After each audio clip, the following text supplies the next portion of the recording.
I don't think you heard me.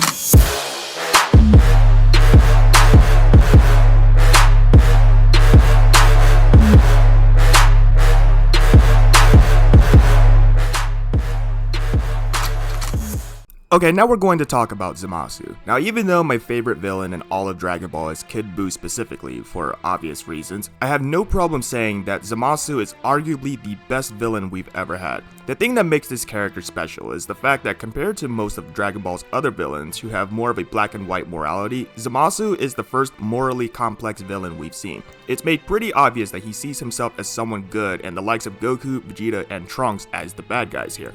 But why? Why does Zamasu think this way despite it being the exact opposite of what he thinks? Well, we're going to have to dive deep into the psyche of Zamasu, as there are a lot of things he's probably thinking of that never really get mentioned on screen as far as I know. So buckle in your seatbelts and hold on to your Dragon Balls because we're going balls deep inside the mindset of Zamasu. What is without a doubt the most compelling thing about his character is that he has a very misanthropic view of the multiverse and has a very realistic reason for seeing things this way. It's public knowledge at this point that he hates mortals more than anything and has this extremely convoluted plan in order to get rid of them. His reasoning for this is because to him, mortals use their God-given knowledge for the sake of killing each other and committing these horrible acts against each other, and even sees them as a potential threat to the society that is created and governed by the gods themselves. The peak of this hatred is in Goku, Vegeta, and Trunks. Prior to meeting Goku, Zamasu had no bitter hatred towards mortals and initially wanted nothing to do with them, despite still having a strong dislike and cynical outlook for them. This all changes when he meets Goku, who he recognizes as a mortal with power that rivals the gods themselves with his possession of God Ki. This hatred even extends to Vegeta as well. He hates Goku for his power and his carefree nature that in his mind may get people killed. And he hates Vegeta for the fact that his pride gets the best of him pretty often and can also get people killed. And despite his obsession with Goku, he seems to hate Trunks the most, as in his future as Goku Black, he spends his time tormenting him and killing all the people that he cares about. It gets to the point that he views Trunks as everything that is wrong with humankind, as Zamasu is told by Gowasu that there's an idiot mortal who created another timeline, referring to Trunks. And as mentioned by Beerus, time travel goes against the law of the gods, so to Zamasu, Trunks is every type of criminal all rolled into one. I'm sure you can tell by now that Zamasu's hatred for mortals is all chalked down to differing ideologies between him and the three Saiyans. To Zamasu, the gods have failed in their creation of mortals and believes that only the gods should remain as the one true society of beings who inhabit the multiverse. But of course, Zamasu knows all the other gods would disagree with him, and he is also fully aware of the hypocrisy he's committing himself to by killing all the gods that can stop him. He has Goku Black kill all the Supreme Kais, which would by extension kill all the gods of destruction simultaneously, and without a god of destruction to accompany them, the angels would be decommissioned and would be forced back to where they came from as well. This does spark a plot hole as to why the Grand Priest and Zeno don't step in by this point, but we'll just go on ahead and ignore that for now.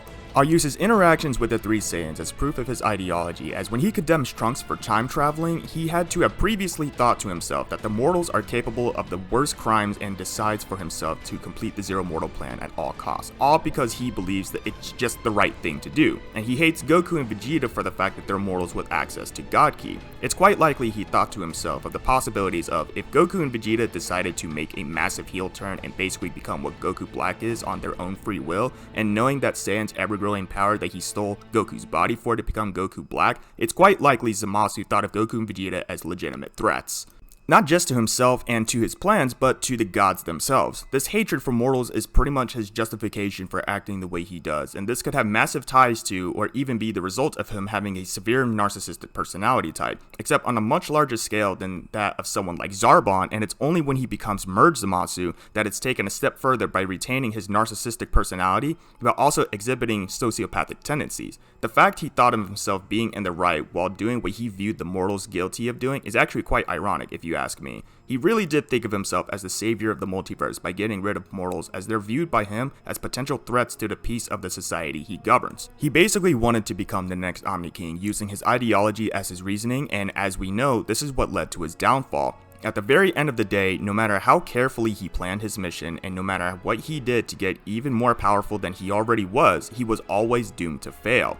Whether Zeno stepped in on his own free will or by not accounting the fact that Goku had connections to Zeno, Zamasu had no possible way to plan for Zeno's intervention, causing him to be erased from existence. The reason this is all so compelling as a character is because it's something that people actually think of human beings today in the real world. People would lie, cheat, and steal from one another every day. They commit mass murders, genocide, war, and other atrocities you can think of, using all this intelligence we as humans are theoretically capable of for killing each other and harming the environments we are all forced to live in by default.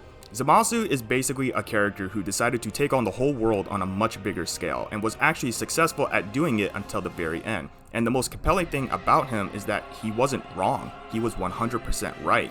Zamasu is a character who, despite the mass amount of disagreements I'll get for saying this, he's more than just a character, he is an ideal, at least within the Dragon Ball universe. He is a character who truly did think what he was doing was the right thing to do, in a very similar fashion to someone like Madara Uchiha from Naruto, where the entire premise for Madara is the exact same, an ideal based on the actions he commits for an ultimate end goal. Those who hate the world for what it is and tirelessly pursues the Eye of the Moon plan inevitably becomes Madara Uchiha. Likewise with Zamasu, those who hate the entire universe for what it is and tirelessly kills mortals for the sake of making the multiverse destruction free at the hands of mortal beings inevitably becomes Zamasu. And he also viewed stealing Goku's body to become Goku Black as taking on the sins of humankind across the entire multiverse, essentially trying to play God. If this doesn't tell you how much he views himself as the good guy and have narcissistic personality traits, I don't know what will. Compared to most of Dragon Ball's other villains, Zamasu is one of the few you can say is an anti-villain. Anti-villains are essentially morally gray villains, which can boil down to being villains with their own set of standards, or being villains doing evil methods for the sake of what they believe is the greater good. This is in contrast to anti-heroes, who are basically morally gray heroes, such as Vegeta and Piccolo. And I think the other cool thing about Zamasu is that despite the fact that he has the motivations and the outlook of a villain, yet have a drive to complete the Zero Mortals plan at all costs by getting as powerful as he can, present in Saiyans such as Goku and Vegeta, to me is what makes Zamasu the most dangerous yet the most unique villain we've ever seen in all of Dragon Ball. So regardless of all the hate he gets for having an extremely convoluted plan that could have been executed much easier and simpler, and for being a massive edgelord, which I don't view as a bad thing by the way, I'll stop the video with this question I ask of you guys. Is Zamasu really unjustified? Is Zamasu really in the wrong for what he viewed in the entire world? Is Zamasu really that bad of a character? And with that being said, I'll stop the video right here. Hopefully some of you guys can now understand the mindset of Zamasu, as I had a lot of fun making this video despite the amount of times that I've been putting it off. So if you enjoyed, leave a like on this video, leave a comment on what you thought, or give me other video ideas to do. Subscribe to the channel for more video uploads. That's all from me everybody, Matrox Gaming out. Peace.